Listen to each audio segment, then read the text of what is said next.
Saludos y buenas noches. Un café con Max le da la cordial bienvenida a usted que cada noche nos sintoniza. Deseamos que su tiempo con nosotros sea agradable y de bendición para sus vidas. Que sea el tiempo de refrigerio espiritual donde el poder sobrenatural de Dios obre en usted y los propósitos maravillosos que Dios tiene se cumplan, donde la palabra sea la fortaleza del guerrero Hijo de Dios. Un toque del amor de Dios cambiará su atmósfera para siempre y lo llevará a cruzar la última frontera hacia su tierra prometida, la decisión prometida. La decisión es suya.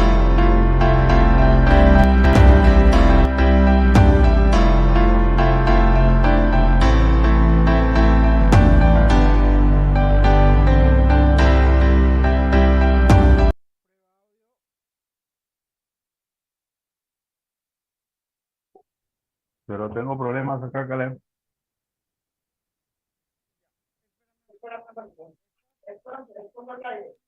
Ya, ok. Volvió la imagen. Se perdió de nuevo.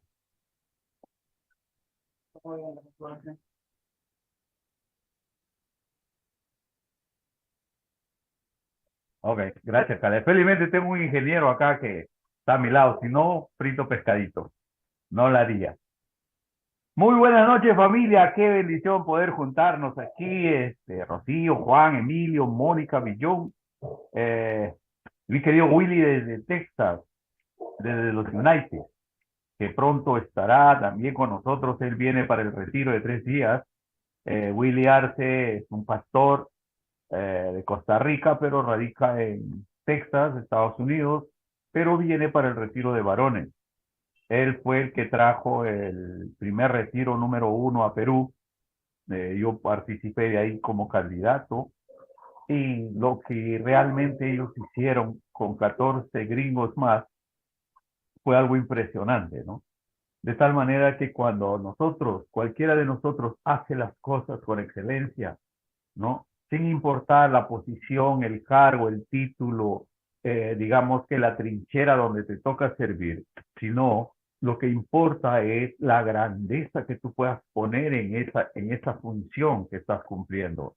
Entonces, eso es un ejemplo que queda eternamente. Lo que yo veía, cómo ellos hacían todo ese trabajo y lo desarrollaban con tanta pasión, me impresionó, me quedó grabado en mi corazón y quise seguir con ellos. Bueno, estuve con ellos, mejor dicho, con el programa de 3 días, no sé, 2 años, 3 años creo. Después me separé 12 años por temas laborales, estrictamente comenzamos a trabajar en bodas y las bodas son los fines de semana, entonces no había manera de estar participando con 3 días.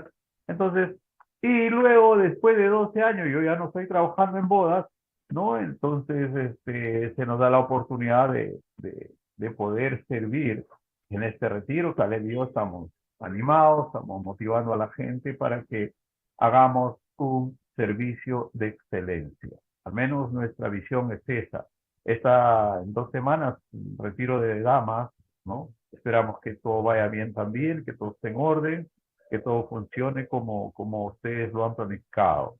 Al menos el de varones es un poco más complejo, porque los varones son más complicados, pero también cuando le ponen punche, estos son unos guerreros bravos de bravos, ¿ah? Eso sí me consta. Bien, vamos a comenzar orando. Eterno Dios, soberano Señor, en esta noche te damos a ti las gracias por un nuevo día, por un nuevo amanecer. Y Padre, porque tenemos una noche gloriosa. Tu palabra dice, Señor, que nuevas son cada mañana y grande tu fidelidad. Es decir, papá, tú renuevas cada mañana tus bendiciones y tu fidelidad es eterna. Nosotros te fallamos, pero tú permaneces fiel. Nosotros metemos las cuatro, pero tú estás ahí para perdonarnos y para limpiarnos de toda maldad. Gracias, Señor, por este tiempo. Gracias por los hermanos que cada noche se reúnen para escuchar tu tierna voz. Gracias por tu palabra en esta noche. Oramos para que sea tu precioso Espíritu Santo el que nos trae luz y revelación en esta noche que podamos, Señor, recibir la semilla de tu palabra, esa semilla de grandeza que llevará mucho fruto. Señor, sé que vas a abrir nuestros entendimientos hoy, porque tu palabra es viva y eficaz y se renueva cada día para nosotros. En el precioso nombre de Jesús, todos dicen amén, amén y amén.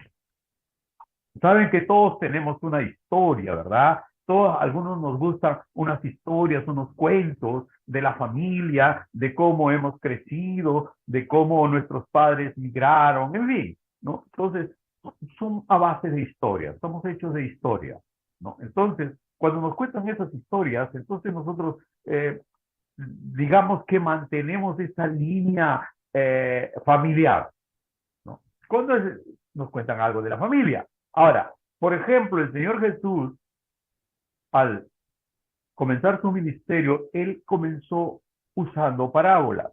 Entonces, parábola en griego es una palabra que significa poner al lado, o sea, poner al lado de, parar al lado de. Entonces, cuando hablamos de parábola, es decir, coger una historia, coger una ilustración, ¿no? Al lado de una verdad espiritual profunda que queremos revelar. Eso es lo que hacía el Señor Jesús. Él tenía que compartir con la gente una verdad profunda que en ese momento ellos no lo podían entender, ¿cierto? Por eso él usaba las palabras, usaba una historia para asociarlo con eso, para poner al lado de, para que la gente pueda entender. Esa es una parábola. ¿Estamos hasta ahí? Es decir, parábola significa poner al lado de. Yo comparto una historia, una ilustración de tal manera que pueda transmitir una verdad espiritual profunda para que pueda ser recepcionada, para que pueda ser metabolizada por el que nos escucha. Ahora, Jesús le dice a los fariseos, hipócritas, legalistas, porque siempre encontraba una controversia con ellos. Cuando relata la parábola del hijo pródigo, les está comentando, les está diciendo a los fariseos. Ahora van a entender en el transcurso del programa por qué es que el Señor Jesús tenía tanta controversia con los religiosos de su tiempo. Los fariseos, los escribas, los doctores de la ley, ellos estaban, digamos que, muy envueltos en su forma de vida sin importar el resto. Ellos eran salvos, entre comillas, ¿no? Por sus buenas obras, se creían santos, ¿no? Y no se juntaban con la chusma. En cambio, el Señor Jesús viene y predica pues a lo más deplorable de la gente, a lo más despreciable. Él se va a predicar a los publicanos, él se va a predicar a los pescadores, él se va a predicar a las mujeres malas por ahí y les comparte. Él va y toca a los leprosos, cosa que un fariseo jamás podía hacer. Era imposible.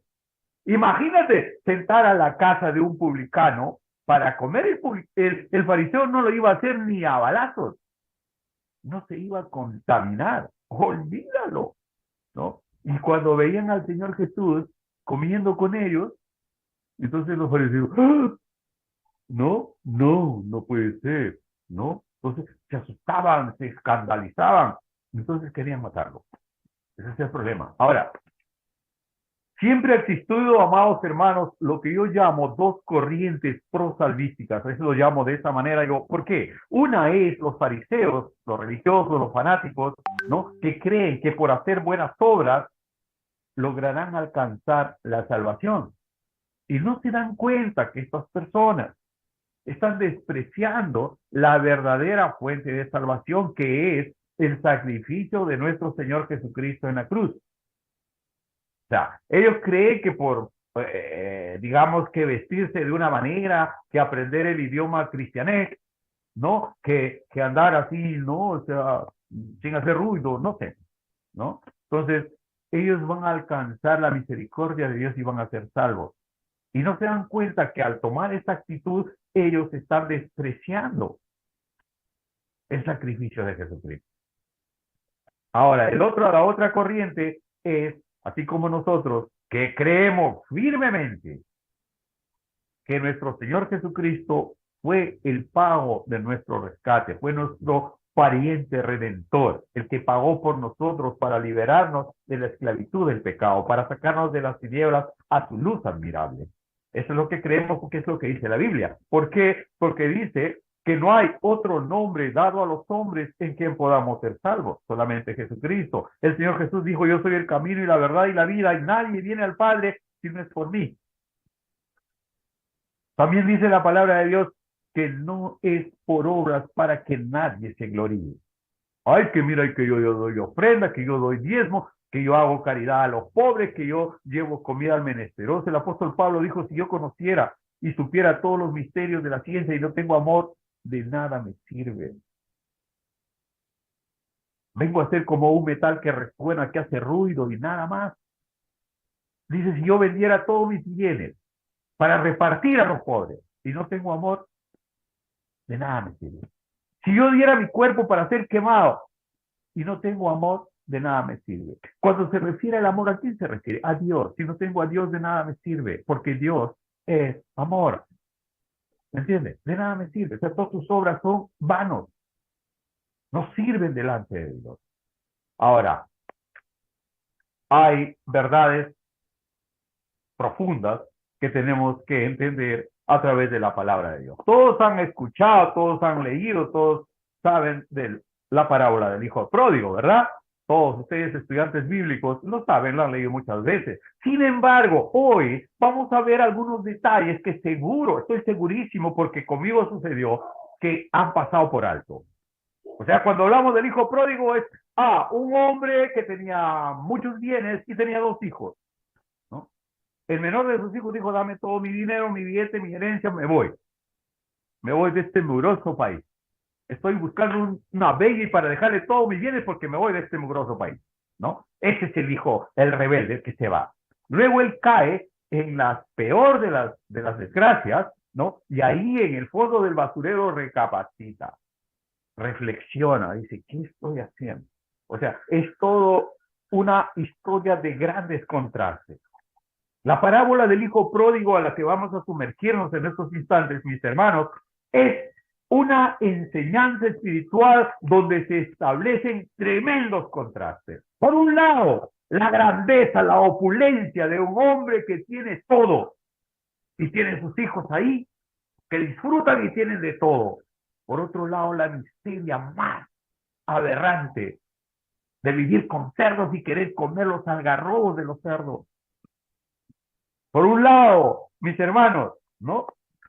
La bondad de un padre amoroso. Por otro lado, la religión del hijo fariseo, del hijo mayor, que no toleraba que su hermano se haya ido.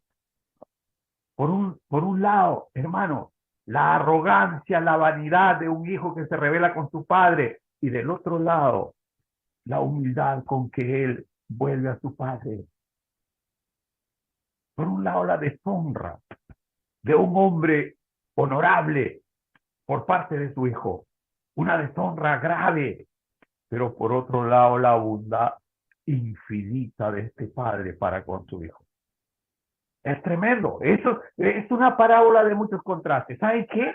Y el común denominador, los voy a decirte una vez antes que se me vaya a escapar, ¿no? El común denominador de esta parábola es una fiesta.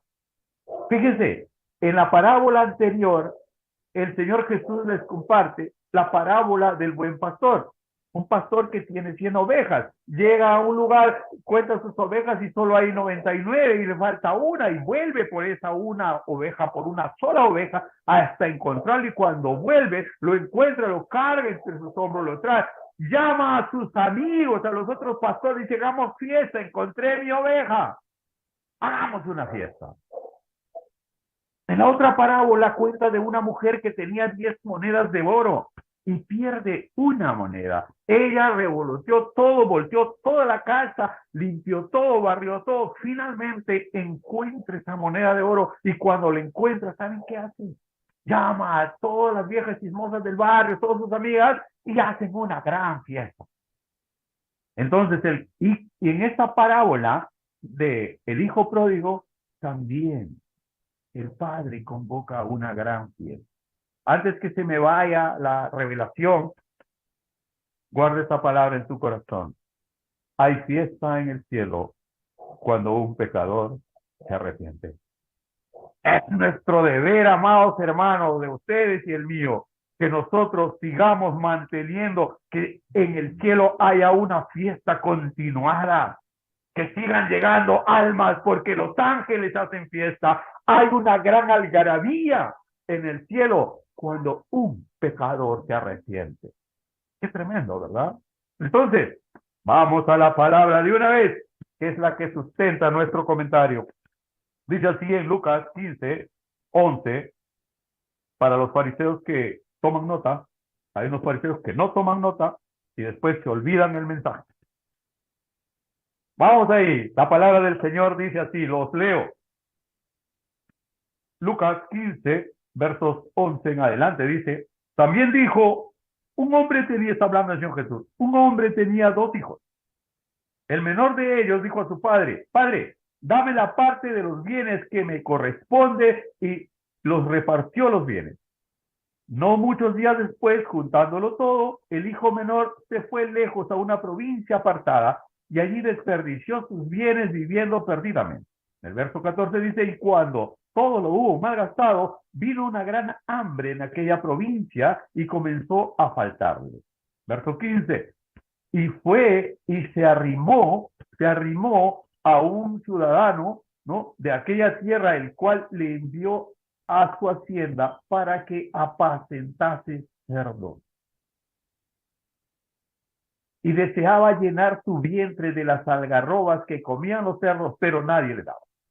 Y volviéndose en sí, dijo, ¿cuántos jornaleros en la casa de mi padre tienen abundancia de pan y yo aquí perezco de hambre? Me levantaré, iré a mi padre y le diré, Padre, he pecado contra el cielo y contra ti, ya no soy digno de ser llamado tu hijo, hazme como uno de tus jornaleros. Y levantándose vino a su padre, y cuando aún estaba lejos lo vio su padre, y fue movido en misericordia y corrió, y se echó sobre su cuello y lo besó, y le dijo, hijo, ¿no? No, le dijo el hijo, Padre, he pecado contra el cielo y contra ti, ya no soy digno de ser llamado tu hijo. Pero el padre dijo a sus sirvientes, sacad el mejor vestido y vestidle, poned un anillo en su mano y calzado en sus pies, traed el becerro gordo y matadlo, comamos y hagamos fiesta. Porque mi hijo muerto era y ha revivido, se había perdido y es hallado. Y comenzaron a regocijarse. El verso 25 dice, y su hijo mayor que estaba en el campo, y cuando vino y llegó cerca a la casa, oyó la música y las danzas, y llamando a uno de sus criados, le preguntó, ¿qué era aquello? Y él le dijo, tu hermano ha venido y tu padre ha hecho matar el becerro gordo por haberle recibido bueno y sano. Entonces se enojó y no quería entrar. Salió por tanto su padre y le rogaba para que entrase. Mas él respondiendo le dijo al padre, he aquí, tantos años te sirvo. Acá está el fariseo, acá está el fariseo. Ojo con eso, ¿no? El hijo mayor, ¿no? Dice, he aquí que tantos años te sirvo, ¿no?, y nunca me has dado un cordero o un cabrito para comerlo con tus amigos, ¿no? Mas él respondiendo le dijo, he aquí, tantos años te sirvo, no habiendo desobedecido jamás, y nunca me has dado ni un cabrito para gozarme con mis amigos, pero cuando vino tu hijo que ha consumido tus bienes con rameras, has hecho matar para él el becerro gordo. Él entonces le dijo, hijo, tú siempre estás conmigo y todas mis cosas son tuyas. Mas era necesario hacer fiesta y regocijarnos, porque tu hijo era muerto y ha revivido, se había perdido y es hallado. Ese es el valor que un padre le da a su hijo. Estamos hablando del Padre Celestial en la ilustración que hace nuestro Señor Jesucristo. Entonces, vamos a desmenuzar. Hasta ahí nosotros tenemos una idea panorámica, una idea global de esta historia. Dice, un padre que tiene 2 hijos, el menor le pide su herencia, se va, malgasta todo, después cuando está hace el queso, él se arrepiente y vuelve. Eso, digamos, es en un contexto nada más. Pero vamos a verlo todo en su real dimensión. En principio, existía en la tierra de Israel, ¿no es cierto? En el primer año, en el primer siglo, mejor dicho, del inicio de la iglesia, ¿no? Algunas normas de conducta. Entonces, una de ellas era que era una gran deshonra que un hijo le pida la herencia a su padre antes de morir. El padre, claro. O sea, era deshonroso, era inconcebible que un joven judío tenía que venir y pedir su parte de su herencia. Ahí, punto número uno, él ya estaba deshonrando a su padre. Le estaba diciendo a su padre, ¿sabes qué, papá? A mí no me importa tu autoridad. No quiero vivir bajo tu techo. Dame el billete que me corresponde porque quiero irme fuera. Tú no me gustas, mejor estuvieras muerto para que me den mi parte, ¿no? O sea, esa era la primera deshonra que recibe este padre de parte de su hijo. Ahora, en el siguiente pasaje, en el 13, dice que él, pocos días después, él vende todo lo que su padre le dio. Entonces, en una herencia, y es un hombre hacendado, habían tierras, habían camellos, habían vacas, ¿no? Entonces, ¿qué hace este hijo? El hijo menor, lo que hace es rematarlo. Si costaba 100, él lo da 50. ¿Me entienden, no? O sea, malbaració todo el patrimonio de su padre, toda la herencia familiar, lo vendió a mitad de precio para venderlo rápido. Una vez que tuvo el dinero completo, entonces ahora deshonra a la nación que lo vio nacer. Porque dice, me voy de este mugroso país, ¿no? Y se va a otra provincia. Entonces él comienza a vivir allí la vida loca, ¿no? Vergeleando a todo dar hasta que el dinero se le fue acabando. Se le fue acabando el dinero y los amigos también se le fueron acabando. Porque así funciona. Mientras tienes dinero, tienes amigos, ¿verdad? Ahora, llega el momento que en esa zona se le acaba la plata, se le acaba el dinero, ¿no? Porque lo malgastó todo y viene una gran hambre en esa región. Entonces, él dice que se arrima a una persona ahí pidiéndole trabajo, pero como él era el quito de papá, él no sabía hacer, no tenía oficio, ¿no? Porque su papá le daba todo. Entonces, le dice, mira, si quieres algo de comida, lo que puedo hacer, yo tengo una hacienda y ahí yo crío cerdo. Era el oficio más denigrante para un judío, porque un judío no puede tocar al chancho, no lo puede tocar, ¿me entiendes? No lo puede comer, no come chancho. Imagínate si le van a dar una chamba de bañar chanchos, de estar ahí. Era el peor oficio que se le podía ofrecer a un judío. Él era un judío. Ahora él estaba en la crisis más profunda de su existencia y él miraba cómo los chanchos comían los algarrobos y quería comer de los algarrobos del chancho. Algunas ilustraciones dicen que el algarrobo pueden comer los chanchos porque lo pueden digerir, pero el ser humano no. Entonces, pero el punto es que ni siquiera eso le daban. Cuando está en esta posición, lo que yo les llamo, estaba en nivel cerdo, en nivel chancho, ¿no? Estaba ahí cuidando cerdos, cuidando chanchos. Ahí es donde él reflexiona, dice, en la casa de mi padre hay abundancia de pan. Y ahí los jornaleros no les falta nada. Esto haré. O sea, comienza a ensayar un discurso.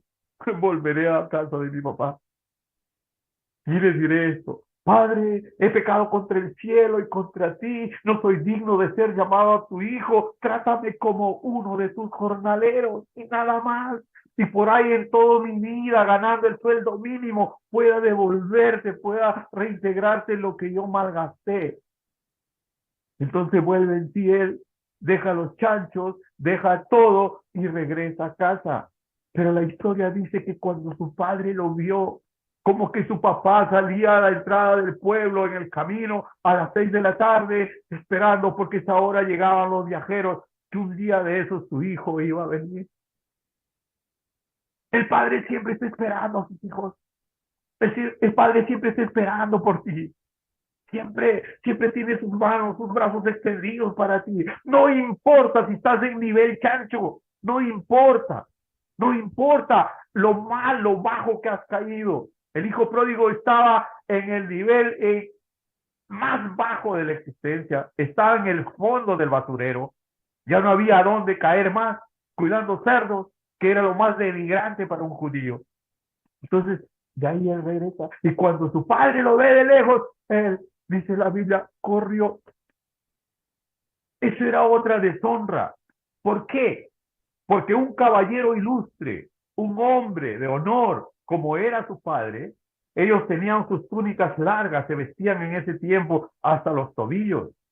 ¿Y saben qué? Ellos no podían levantarse ese manto, no, esas túnicas y correr. Eso no podían hacerlo. O sea, porque era vergonzoso, era una vergüenza. En el tiempo judío ese era una realidad, pero a él no le importó porque era su hijo el que llegaba.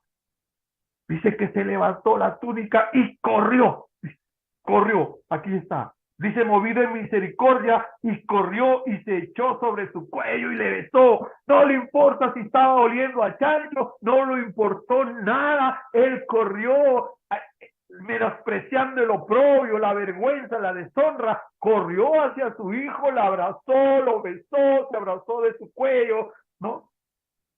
Y el hijo le dijo, padre, he pecado contra el cielo y contra ti, lo que había él ensayado, como diría su padre, trátame como un jornalero. Pero ¿sabe cuál era la actitud de papá? Llamó a sus criados y inmediatamente le dijo, sacad el mejor vestido y vestidle. Era parte de cambiarle la forma como él había llegado, lleno de harapos, lleno de inmundicia, con trapos de inmundicia. Ahora papá le manda a sus criados, le dice, tráeme el mejor vestido y vístanle, ¿no? Ahora le dice, tráiganle calzado para sus pies, porque en ese tiempo los hijos, solamente los hijos tenían calzado, tenían sandalias. Los esclavos no, los criados no, ellos andaban sin zapatos. Entonces, así llega él. Por eso es que el padre le restituye todo. Le dice, traen sandalias para él, le traen calzado. Le estaba restituyendo otra vez el estándar de hijo. Pónganle una sandalia. Este no es esclavo, este no es criado, este es mi hijo. Y le dice, ahora traigan la sortija, el anillo. El anillo representaba poder. El anillo representaba autoridad. Con ese anillo se sellaban los contratos. Ponía su sello ahí y eso era inviolable, era intransferible. Y le ponen el anillo ahí, le restituyen en todo nivel, en toda área de su vida, como a hijo. Y dice, vayan y traigan el becerro gordo y mátenlo aquí, prepárenlo de una vez, ¿no? Y comamos y hagamos fiesta, traigan los mariachis, traigan la música. Hoy es un día de fiesta porque mi hijo había sido muerto, ha revivido, estaba perdido y ha sido hallado. Imagínense, son esos detalles espirituales que están escondidos en esta parábola para que nosotros lo podamos entender. Que no solamente era un padre con dos hijos y uno se revela, y no, hay todo un trasfondo espiritual que el Señor Jesús quería transmitir, quería mostrarle a los fariseos que por encima de un legalismo estéril estaba la gracia de Dios. Por encima de la deshonra que le había provocado este hijo, estaba el amor infinito de Dios por su hijo. Que no le importó la vergüenza, la deshonra y el oprobio, sino que corrió, se levantó la túnica y corrió hacia él, se abrazó de su cuello y lo besó. Y le dijo, cambiarle, póngale un vestido de lino fino, porque este es mi hijo amado. Esto me lleva cuando el Señor Jesús estaba siendo bautizado en el Jordán. Juan el Bautista lo estaba bautizando. ¿Y qué dice? Que el Espíritu Santo vino sobre él en forma de paloma y una voz potente, una voz audible se escuchó en el universo diciendo, este es mi hijo amado en quien tengo complacencia. Aleluya. Y de ahí para adelante, de ese instante para adelante, ya no solamente él fue Jesús Nazareno, sino que se convirtió en Jesucristo, Jesús y su unción. ¿Por qué? Porque el Espíritu Santo descendió sobre él. ¿Estamos hasta ahí? Ese es el amor, la fidelidad de Dios, mis hermanos, para con sus hijos. ¿Cómo demuestra esta parábola una verdad espiritual tan profunda que nos lleva solamente a la gracia del Padre, a la gracia infinita, que no le importó nada, solo quería a su hijo, solo esperaba por su hijo cada día? Están en la fiesta, están ahí en todo el jolgorio, y su hijo mayor que estaba con él viene llegando del campo, dice la palabra de Dios, y al escuchar la bulla llamó a uno de sus criados y dijo: ¿qué es esto? ¿Qué pasó? ¿Por qué hay fiesta? Entonces el criado le dice: resulta pues que tu hermano acaba de llegar y tu papá ha mandado a matar el becerro gordo, y le cuenta todo. Y él se molesta, se enoja. Ese es el fariseo. El fariseo, él dice: papá, ¿cómo es posible? Yo estoy aquí contigo todos los días. Yo trabajo contigo todos los días. Todo el tiempo te obedezco. Fariseo, estoy haciendo obras contigo y no me has dado ni siquiera un cabrito para disfrutar con mis amigos. Pero este es tu hijo de aquí, ¿no? Que te vino, te quitó la mitad de tus bienes, dice, malgastando con rameras, dice, ¿no? Ahora viene y tú le haces toda una fiesta. Le dice: hijo, todo lo que tengo es tuyo. Este es los fariseos. Los fariseos, mis hermanos, hablan de Jesús, enseñan de Jesús, pero no conocen a Jesús, no tienen a Jesús en su corazón, solo tienen leyes, preceptos, dogmas, religión. Hablan de Jesús, sí, hablan de Jesús, pero no tienen a Jesús en su corazón. Ellos se mueven por las leyes, por el formato, y creen que por sus buenas obras van a alcanzar la gracia, la gloria de Dios, desobedeciendo, rechazando el sacrificio de nuestro Jesús, invalidando la obra de la cruz. Esto es terrible, esto es grave. Por eso el Señor Jesús no tuvo problemas ni con la prostituta ni con el ladrón. No, hasta el último minuto al ladrón le dijo: hoy mismo estarás conmigo en el paraíso. Pero con los fariseos sí tuvo problemas. A él les dijo: ay de ustedes, escribas y fariseos hipócritas, raza de víboras, generación infiel, sepulcros blanqueados, por encima están bonitos, bien bacán, pero por dentro son podredumbre, huesos podridos. Es lo que les dijo el Señor. Y esa era la élite religiosa de su tiempo. ¿Qué diferencia entre las dos corrientes, verdad? Cuando tú puedes encontrar el amor de Dios por gracia. Todo es por gracia. Nadie nos merecemos nada. Dice el Señor Jesús que cuando nosotros estábamos muertos en nuestros delitos y pecados, estábamos muertos, Él vino a darnos vida.